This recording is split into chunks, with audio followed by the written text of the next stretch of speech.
السلام علیکم ورحمۃ اللہ وبرکاتہ.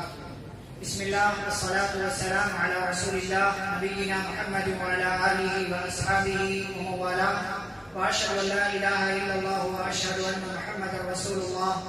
اما بعد، اعوذ باللہ من الشیطان الرجیم. بسم اللہ الرحمن الرحیم.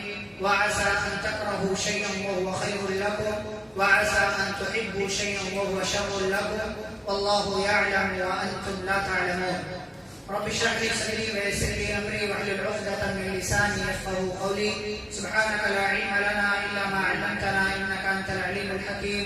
رب زدني علما. اللهم صل على محمد وعلى ال محمد كما صليت على ابراهيم وعلى ال ابراهيم انك حميد مجيد.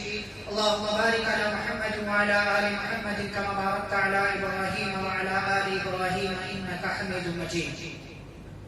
معزز اسلامی بھائیوں اور خواتین اسلام، آج آپ نے تراویح کی نماز میں الحمدللہ مکمل دوسرا پارہ سماعت کیا ہے. تو دوسرے پارے کے اندر اللہ رب العزت نے مجھ سے اور آپ سے کون سی باتیں بیان کی ہیں، کن باتوں کا حکم دیا ہے، کن چیزوں کی تعلیم دی ہے، یہ انشاءاللہ اختصار کے ساتھ ہم جاننے کی کوشش کریں گے. سب سے پہلی بات جو اللہ نے اس پارے کے اندر بیان کی وہ ہے قبلہ کی تبدیلی کا واقعہ. ہم اس وقت کس چیز کی طرف اپنا چہرہ کر کے نماز پڑھتے ہیں؟ خانہ کعبہ. پہلے مسلمانوں کا کیا قبلہ تھا؟ بیت المقدس. کہاں پر ہے وہ؟ فلسطین میں ہے، شام کا ایک علاقہ جسے آج کل سیریا کہتے ہیں. بیت المقدس کی طرف پہلے مسلمان رخ کر کے نماز پڑھا کرتے ہیں. پیارے نبی صلی اللہ علیہ وسلم ہجرت کر کے مدینہ آئے تب بھی یہی معمول تھا. 16 سے 17 مہینے تک مدینہ کے اندر بھی آپ صلی اللہ علیہ وسلم نے صحابہ کے ساتھ بیت المقدس کی طرف رخ کر کے نماز ادا کیا. اور جنگ بدر سے کچھ پہلے، جنگ بدر رمضان سن 2 ہجری میں ہوئی، تو اس جنگ بدر سے کچھ پہلے اللہ رب العزت نے مسلمانوں کا قبلہ نماز کے دوران، ایک مسجد میں نماز پڑھ رہے تھے صحابہ، کچھ نماز کے دوران ہی قبلے کی تبدیلی کا واقعہ رونما ہوا. مسلمانوں کو خبر ملی اور نماز ہی کے دوران ان لوگوں نے اپنا قبلہ بیت المقدس سے اپنا چہرہ کعبہ کی طرف کر لیا. یہ قبلے کی تبدیلی کا واقعہ یہ بہت بڑا واقعہ تھا اس مکہ کے معاشرے میں، اس مدینہ کے معاشرے کے لیے. اس لیے کہ یہودیوں کو اور دیگر جو لوگ تھے ان کو اعتراض کرنے کا ایک موقع مل گیا کہ ان لوگوں کا کوئی دین دھرم نہیں، کبھی اس طرف رخ کر کے نماز پڑھتے ہیں، کبھی اس طرف رخ کر کے نماز پڑھتے ہیں. تو اللہ نے اسی کی طرف اشارہ کیا، سَيَقُولُ السُّفَهَاءُ مِنَ النَّاسِ، کہ کچھ بیوقوف لوگ یہ کہیں گے. یہ بیوقوف لوگ کون؟ یہودی. دنیا یہودیوں کو بہت بڑا عقل مند کہتی ہے. قرآن یہودیوں کو دنیا کا سب سے بڑا بیوقوف کہتا ہے. دنیا یہودیوں کو سب سے بڑا عقل مند کہتی ہے اور قرآن کہتا ہے بیوقوف ہیں یہ لوگ کہ اللہ کی باتوں پر اعتراض کرنے کی جسارت اور ہمت کرتے ہیں. تو ان لوگوں نے اعتراض کیا، مَا وَلَّاهُمْ عَنْ قِبْلَتِهِمُ الَّتِي كَانُوا عَلَيْهَا، قبلہ تبدیل کرنے کی کیا ضرورت تھی؟ تو اللہ نے ایک سمپل سا جواب دیا کہ آپ کہہ دیجیے لِلَّهِ الْمَشْرِقُ وَالْمَغْرِبُ، کہ اب ایسٹ بھی اللہ کا، ویسٹ بھی اللہ کا، ساؤتھ نارتھ سب اللہ کا. اللہ جس طرف کہے رخ کرو اس طرف رخ کرنا. یہ اللہ کا حکم تھا، اللہ کے حکم پر اعتراض کرنے کی تمہیں ضرورت نہیں. اسی سے ملتی جلتی ایک بات آپ دیکھیں، قد نرى تقلب وجهك في السماء.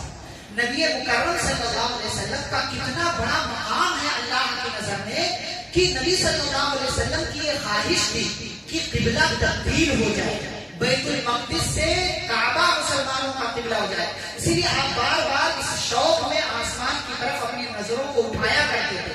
تو اللہ نے کہا قد نرى تقلب وجهك في السماء، کہ ہم آپ کے چہرے کو جو آسمان کی طرف اٹھ رہا تھا، بار بار اٹھ رہا تھا، اس کو ہم دیکھ رہے تھے. فَلَنُوَلِّيَنَّكَ قِبْلَةً تَرْضَاهَا، لہذا اے نبی پاک صلی اللہ علیہ وسلم جس قبلے کو آپ پسند کرتے ہیں اب ہم اسی قبلے کو مسلمانوں کا قبلہ بناتے ہیں. فَوَلِّ وَجْهَكَ شَطْرَ الْمَسْجِدِ الْحَرَامِ، لہذا آپ اپنا رخ مسجد حرام کی طرف کر لیجیے. قبلہ تبدیل ہو گیا. اس کے اندر ایک اشارہ تھا، بہت بڑا اشارہ تھا. مسجد حرام پر یعنی خانہ کعبہ پر اس وقت تک مکمل طور سے مکہ کے کافروں کا قبضہ اور ہولڈ تھا. مکہ کے کافروں کا کنٹرول تھا مکمل طور سے، اس لیے کہ مسلمانوں کو مکہ سے نکال دیا گیا، ہجرت کر کے مدینہ آ گیا.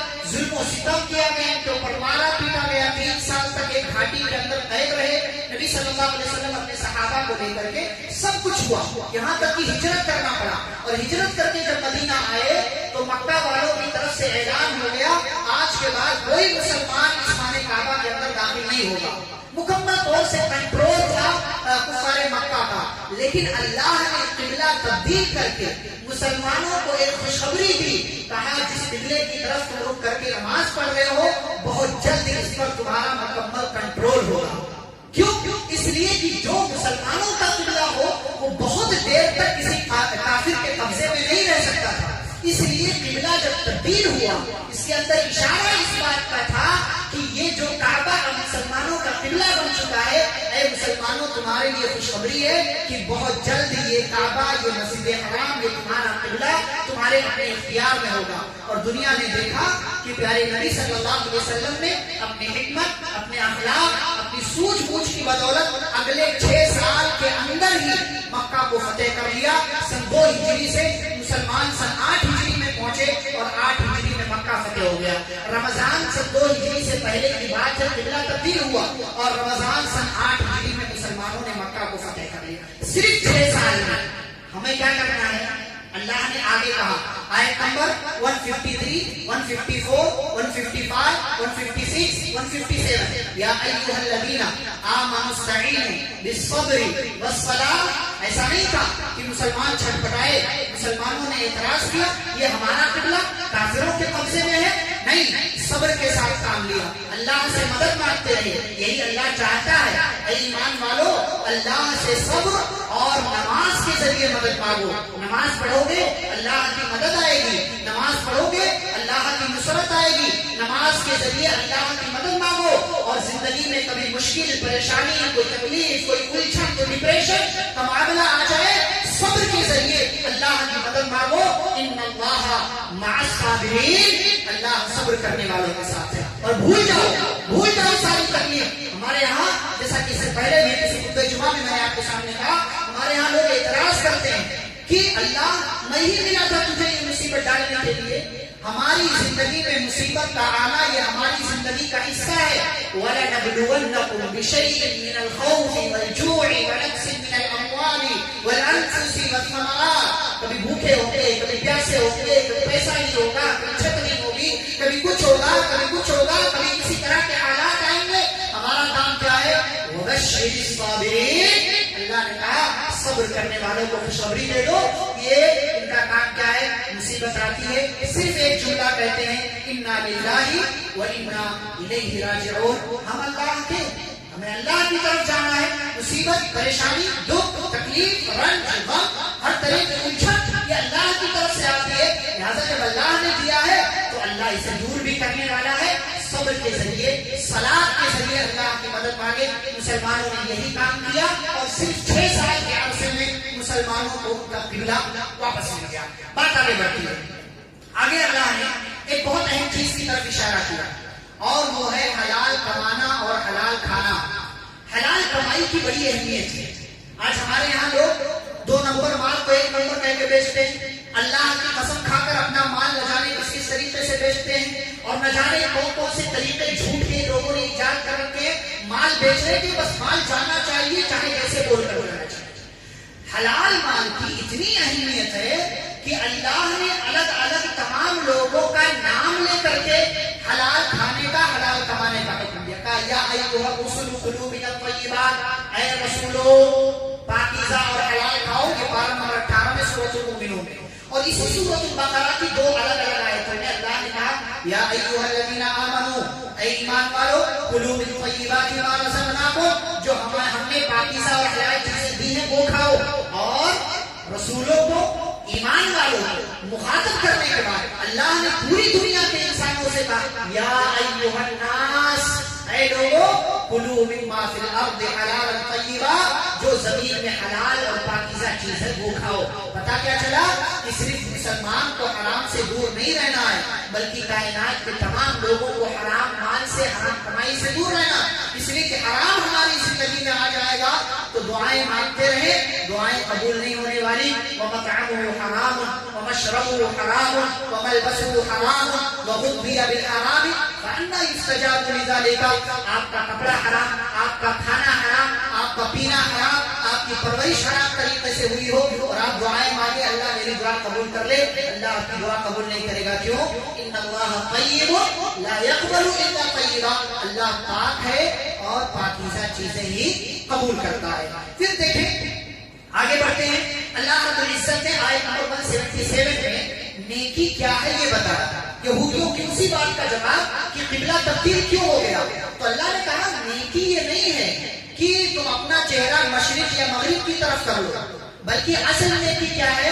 اللہ پر ایمان لے آؤ. اور یہودیوں تمہارا تو کوئی دین نہیں ہے، رسولوں پر، فرشتوں پر، آسمانی کتابوں پر، قیامت پر ایمان لے، یہ اصل نیکی ہے. اور اصل نیکی یہ ہے کہ مال کی محبت کے باوجود اپنا مال اللہ کے راستے میں خرچ کرو، یتیموں کو دو، مسکینوں کو دو، مسافروں کو دو، رشتہ داروں کو دو، مانگنے والوں کو دو، جو ضرورت مند ہے اس کو اپنا مال کی محبت کے باوجود دو.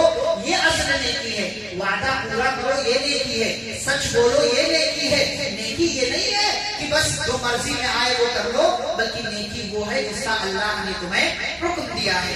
آگے روزے کا تذکرہ کیا اللہ نے آیت نمبر 183 184 185 186 187. اللہ نے دیکھے ان 5 آیتوں میں سے 4 آیتوں میں روزے کا حکم دیا جس کو ہم نے بار بار سنا. ہم روزے کا تذکرہ نہیں کریں گے کیونکہ بار بار ہم سنتے ہیں، لیکن روزوں کے تذکرے کے درمیان اللہ نے دعا کا تذکرہ کیا. 3 آیتوں میں اللہ نے پہلے روزے کا مسئلہ بیان کیا، پھر 4تھی آیت میں دعا کا تذکرہ کیا، 5ویں آیت میں پھر روزے کے مسائل بیان کیے. تو گویا کہ روزوں کے درمیان اللہ نے دعا کا مسئلہ بیان کیا. کیا بتلانے کے لیے کہ روزہ اور دعا کا بہت گہرا کنیکشن ہے. اور میں ایک بات بتا دوں یہاں پر کہ ہمارے بہت سارے بھائی یہ سمجھتے ہیں کہ افطار کے وقت کی دعا قبول ہوتی ہے. غلط بات ہے. افطار کے وقت کی دعا قبول ہو سکتا ہے، افطاری کا ٹائم میں دعا قبول ہو. غلط بات. صرف افطاری کے وقت کی دعا قبول نہیں ہوتی. روزے دار جب بھی دعا مانگے اللہ اس کی دعا کو رد نہیں کرتا. نبی مکرم صلی اللہ علیہ وسلم نے فرمایا 3 لوگوں کی دعائیں ایسی ہیں جو ریجیکٹ نہیں ہوتی، رد نہیں ہوتی. باپ کی دعا اولاد کے لیے. آپ باپ ہیں، آپ کے پاس اولاد ہے، اولاد کے لیے دعائیں مانگے. مولوی صاحب کے پاس بعد میں آئے، پہلے آپ دعا مانگے کیونکہ آپ باپ ہیں اور باپ کی دعائیں اللہ ریجیکٹ نہیں کرتا. نمبر 2 مسافر کی دعا اللہ رد نہیں کرتا. اور نمبر 3 روزے دار کی دعا اللہ رد نہیں کرتا. یہ نہیں کہا کہ جس وقت روزہ افطار کرو اس وقت کی دعا قبول ہوتی ہے، بلکہ کہا آپ روزے سے ہیں تو روزے کی حالت میں جب بھی آپ دعا مانگے اللہ آپ کی دعا کو قبول کرے گا. یہ روزے اور دعا کا بڑا گہرا کنیکشن ہے، بڑا گہرا رابطہ ہے. آپ رمضان کے مہینے سے گزر رہے ہیں، دعائیں مانگنا قطعی طور سے نہ بھولیں. اس کے بعد حج کے تعلق سے مختلف باتیں اللہ نے ذکر کی ہیں جن کی تفصیل کا یہاں موقع نہیں ہے، لیکن اسی حج والے مسائل کے درمیان اللہ نے قرآن کی سب سے جامع اور خوبصورت ترین دعا کا تذکرہ کیا. وہ دعا کون سی ہے؟ ابھی آپ نے نماز میں سنا نا، کون سی دعا ہے؟ ربنا آتنا فی الدنیا حسنہ وفی الآخرۃ حسنہ وقنا عذاب النار. یہ سب سے خوبصورت، پیاری اور جامع ترین دعا ہے. پیارے نبی صلی اللہ علیہ وسلم کثرت سے اس دعا کو پڑھا کرتے تھے. اے اللہ میری دنیا بھی اچھی بنا دے، آخرت بھی اچھی بنا دے، وقنا عذاب النار. اور دنیا میں زندہ رہتے ہوئے اگر آخرت کے تعلق سے کوئی غلطی ہو جائے تو ہمیں جہنم کے عذاب سے بچانا. بڑی پیاری سی دعا ہے، الحمدللہ سبھی کو یاد ہوتی ہے، لیکن معنی مطلب اپنے دماغ میں رکھ کر پڑھیں، نیت کے ساتھ پڑھیں. جو نیت رکھیں گے انشاءاللہ وہ چیز وہ اللہ آپ کے لیے قبول کرے گا. پھر آگے بڑھتے ہیں تو اللہ نے ایک بہت اہم چیز کی طرف اشارہ کیا، اور وہ اہم چیز یہ ہے کہ زندگی میں بعض دفعہ ایسا ہوتا ہے کہ ہمارے ساتھ کچھ ہو گیا تو ہمیں برا لگتا ہے. اللہ نے کیا کہا؟ وَعَسَىٰ أَن تَكْرَهُوا شَيْئًا وَهُوَ خَيْرٌ لَكُمْ. کہ جس چیز کو تم اپنے لیے برا سمجھتے ہو نا، کبھی کبھی ہو سکتا ہے وہ تمہارے لیے اچھا ہو. کبھی کبھی ہم کیا کوئی پلان کرتے ہیں کہ یہاں جانا ہے، اچانک کچھ اور ہو جاتا ہے تو ہم کیا سوچتے ہیں بڑا منحوس آدمی تھا وہ، آج اس کی شکل دیکھی تھی، ایسا تھا ویسا تھا، جس وقت ہے نہ جانے کیا حالانکہ آپ کے لیے وہ رک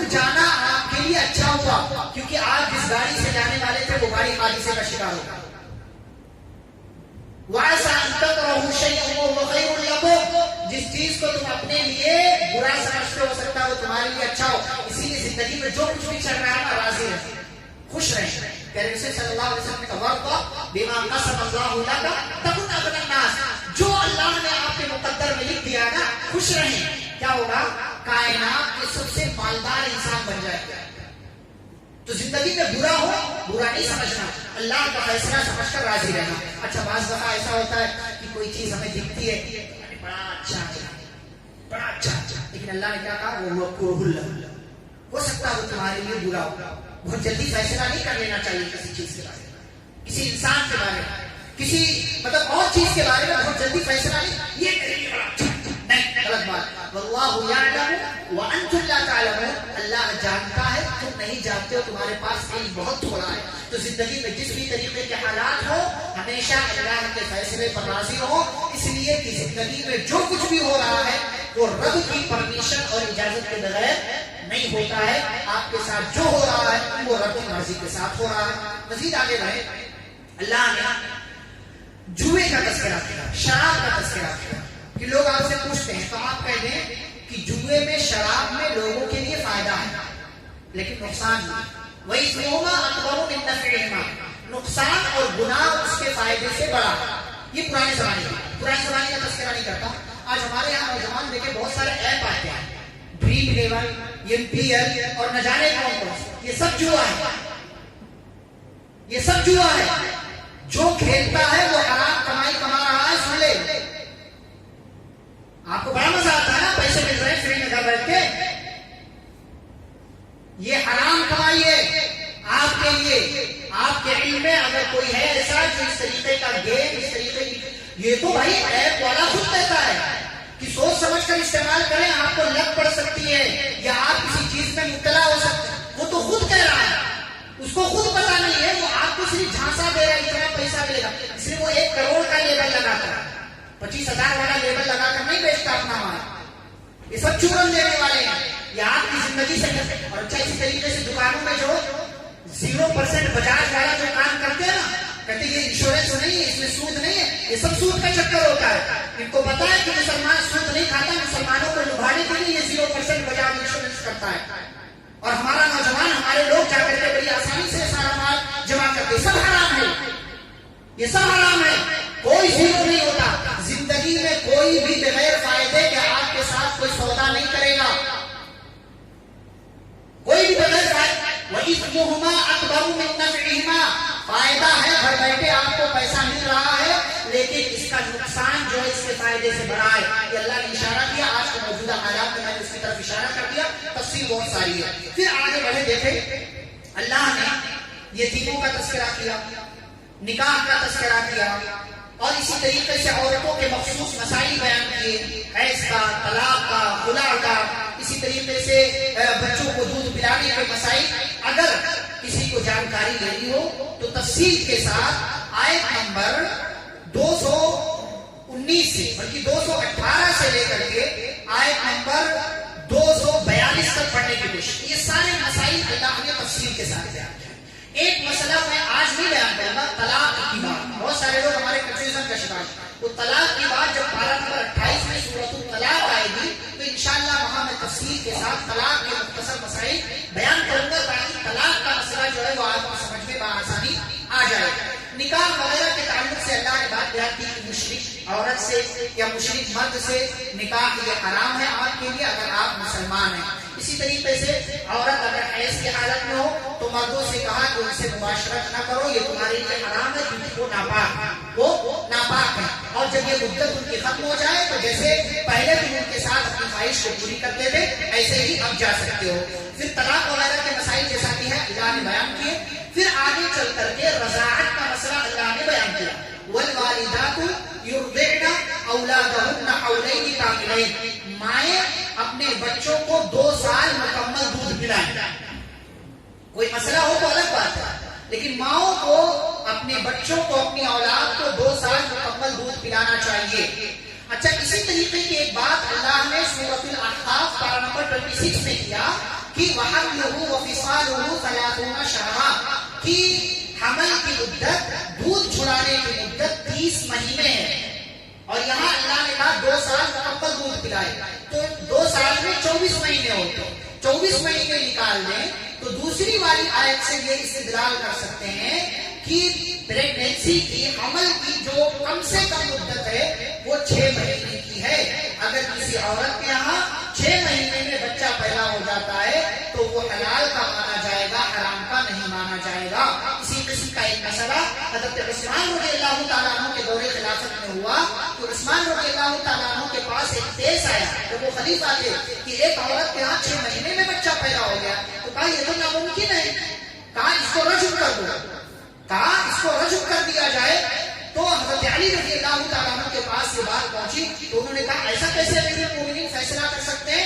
قرآن کے اندر اس بات کا ثبوت ہے کہ 6 مہینے میں بچہ پیدا ہو تو وہ حلال کا ہوگا، حرام کا نہیں ہوگا۔ چنانچہ کہا دلیل لاؤ، ثبوت پیش کرو۔ حضرت علی رضی اللہ تعالیٰ عنہ نے یہی دونوں آیتیں سورۃ الاحقاف کی، جس کے اندر 30 مہینے کا تذکرہ ہے حمل کی اور دودھ چھڑانے کی مدت، اور سورۃ البقرہ کی آیت جس کے اندر 2 سال مکمل دودھ پلانے کا تذکرہ ہے۔ گویا کہ حمل اور دودھ چھڑانے کی مکمل مدت 30 مہینے کی بنتی ہے۔ عورتوں کو یہ مسئلہ جاننا چاہیے اور اپنے بچوں کے حوالے سے اس چیز کا خیال رکھنا چاہیے۔ آخری 2 باتیں بتا کر بات ختم کروں گا۔ آیت نمبر 243 میں اللہ نے اس بات کا تذکرہ کیا، موت سے کسی بھی صورت بھاگ نہیں سکتے ہو، موت سے کسی بھی صورت بھاگ نہیں سکتے ہو۔ اللہ نے کچھ قوموں، کچھ لوگ تھے بستی والے، ہزاروں کی تعداد میں تھے، ان پر جہاد فرض کیا کہ لڑنے کے لیے تمہیں جانا، تو وہ لوگ کہ ہم مر جائیں گے اس ڈر سے وہ لوگ، ان لوگوں نے اپنا علاقہ چھوڑ دیا، کسی اور طرف نکل گئے۔ اب جب راستے میں جب پہنچے تو راستے میں اللہ کا آرڈر آیا، موتو، سب کے سب مر جاؤ، سب کے سب مر جاؤ۔ ثم احیا، پھر اللہ نے انہیں زندہ کیا، پہلے مارا پھر زندہ کیا، یہ بچلانے کے لیے کہ میدان جنگ میں مر جانے کے، قتل کیے جانے کے ڈر سے جو تم بھاگ رہے تھے نا، تو یہ مارنا، یہ موت تو ہمارے اختیار میں ہے، ہم تو تمہیں تمہارے گھر میں بھی مار سکتے ہیں، ایئر کنڈیشن روم میں بھی بیٹھے ہو وہاں بھی مار سکتے ہیں، موت تو کہیں بھی آ سکتی ہے، موت سے بھاگ نہیں سکتے۔ لہذا موت کو ہمیشہ اپنے دماغ میں رکھو اور موت کے بعد کی زندگی کی تیاری کی فکر کرو، اس لیے کہ مرنا یقینی ہے، ہم میں سے ہر ایک کو مر جانا ہے، اور مر جانے کے بعد سارا کچا چٹھا ہمارے سامنے آئے گا کہ ہم نے دنیا کے اندر کیا کیا ہے۔ کہ اللہ نے طالوت اور جالوت کا قصہ بیان کیا۔ بنی اسرائیل جو موسیٰ علیہ السلام کی قوم تھی، ایک لمبی مدت گزرنے کے بعد یہ لوگ گمراہ ہو گئے، جو کچھ ان کے پاس ان کے نبیوں کا بقیہ حصہ تھا، برکتیں تھی، وہ سب ان لوگوں نے بھلا دیا، دوسری قوم نے ان پر آ کر کے قبضہ کر لیا۔ اب یہ لوگ پریشان تھے، یہ لوگ پریشان تھے، ان کے درمیان ایک نبی تھے، تو ان لوگوں نے اپنے نبی سے کہا کہ ہمیں کوئی بادشاہ دے دو، ہمیں کوئی بادشاہ دے دو اور ہمارے اوپر جہاد کو فرض کر دیا جائے۔ تو نبی نے کہا کہ اگر تمہارے اوپر جہاد فرض کر دیا گیا اس کے بعد تو پھر سے تم کو موڑ لو گے، ایسے ہی جو ہے گمراہی کی زندگی اختیار کرو گے۔ تو کہا نہیں نہیں، ہمیں ہمارے گھروں سے نکالا گیا، ہم کیسے لڑائی نہیں کریں گے؟ تو کہا ٹھیک ہے، اچھا، جہاد ان کے اوپر فرض کر دیا گیا۔ اس کے بعد اللہ نے انہیں میں ایک بادشاہ پیدا کرے، ایک کو بادشاہ بنا دیا۔ تو نبی نے کہا کہ دیکھو ایک بندہ جو تمہارے علاقے کا ہے، طالوت نام کا، اس کو اللہ نے تمہارا بادشاہ بنا دیا۔ اب قوم بنی اسرائیل تھی، اعتراض کرنے والی قوم تھی، انا یکون له الملک علینا ونحن احق بالملک منه ولم یؤت سعۃ من المال۔ ارے ایسے کیسے یہ ہمارا بادشاہ، ارے اس کے پاس تو مال ہی نہیں ہے، اس کے پاس تو یہ مالدار نہیں ہے، یہ ہمارا بادشاہ کیسے ہو سکتا ہے؟ تو نبی نے سمجھایا، کہا دیکھو یہ ہٹھا کٹا ہے اور اس کے پاس علم ہے، اس کے پاس علم ہے، اور یہ ساری چیزیں اگر چھوڑ دو، واللہ یؤتی ملکہ من یشاء، یہ اللہ جس کو چاہتا ہے بادشاہت عطا کرتا ہے، اللہ کی چیزوں میں اعتراض کرنے کا حق تمہیں نہیں ہے۔ اس کے بعد جہاد فرض ہو گیا۔ اب نبی اور طالوت بادشاہ یہ ظالم قوم جس کا سردار جالوت تھا اس سے لڑائی کے لیے نکلے۔ اب جب راستے میں نکلے، فلما فصل طالوت بالجنود، تو طالوت جو بادشاہ تھے انہوں نے اپنے لشکر سے کہا کہ بھائی آگے ایک نہر آئے گی، اس نہر میں تمہارا ایک امتحان ہونے والا ہے۔ کہا بھائی کیسا امتحان؟ کہا دیکھو اس نہر کا پانی تمہیں ضرورت کے باوجود نہیں پینا ہے، جو پی لے گا وہ ہماری سب سے نکل جائے گا، اور جو نہیں پیے گا وہ ہمارے ساتھ آگے بڑھے گا۔ فَشَرِبُوا مِنْهُ إِلَّا قَلِيلًا مِنْهُ، اب گئے سارے لوگ، پیاس لگی تھی، دھڑا دھڑ بادشاہ کی بات کا خیال نہیں رکھا اور وہ پانی پی لیا ان لوگوں نے، اپنی اپنی پیاس بجھائی۔ تھوڑے لوگ رہ گئے تھے، ایک آدھ بلّا پانی پینے کی اجازت تھی، لیکن گئے یہ سارے لوگ اور پیٹ بھر بھر کے جتنی پیاس لگی تھی پی لیا۔ اب ان سارے لوگوں کو اس جماعت سے الگ کر دیا گیا، جو تھوڑے بہت باقی رہ گئے انہیں کو بادشاہ لے کر کے آگے بڑھے۔ اب جب آگے بڑھے تو تعداد بہت کم رہ گئی تھی، تو کچھ لوگوں نے کہا لا طاقت لنا اليوم بجالوت وجنودہ، کہ آج تو جالوت جیت جائے گا، ہمیں ہار ملے گی، کیوں؟ اس لیے کہ ہماری تعداد تھوڑی ہے، لیکن جن کا بھروسہ، جن کا ایمان، جن کا توکل رب کے ساتھ مضبوط ہوتا ہے، وہ ہر حال میں کہتے ہیں کم من فئۃ قلیلۃ غلبت فئۃ کثیرۃ باذن اللہ۔ کیا سنا نہیں تم نے؟ کتنی تھوڑی تھوڑی جماعتوں نے اللہ کے حکم کے ساتھ بڑی بڑی جماعتوں کو ہرایا ہے، اور یہ کیوں بھول جاتے ہو؟ اللہ مع الصابرین، جو شروع میں بات آئی کہ اللہ صبر کرنے والوں کے ساتھ ہے۔ چنانچہ دونوں فوج آمنے سامنے آئی، اور جب لڑائی کی نوبت آئی تو لڑائی سے عین پہلے مسلمانوں نے، بادشاہ نے، نبی نے دعا کیا ربنا افرغ علینا۔ ایک بات یہ پتہ چلتی ہے کہ جب بھی کوئی اہم کام کرنے کا ارادہ کرے تو رب سے ضرور دعا مانگنا، کوئی بھی اہم کام۔ ہم تو بس خوشی خوشی نکل جاتے، چلو آج یہ کام کرنا، یہ کرنا ہے کرنا، ٹھیک ہے، اچھی بات ہے، خوشی ہونی چاہیے، لیکن دعا مانگنا نہ بھولیں۔ ربنا افرغ علینا صبرا، اے اللہ ہمیں صبر دے، وثبت اقدامنا، ظالم قوم سے لڑنے کے لیے جا رہے ہمارے قدموں کو مضبوط کر دے، وانصرنا علی القوم الکافرین، اور کافر قوم کے مقابلے میں اے اللہ ہماری مدد فرما۔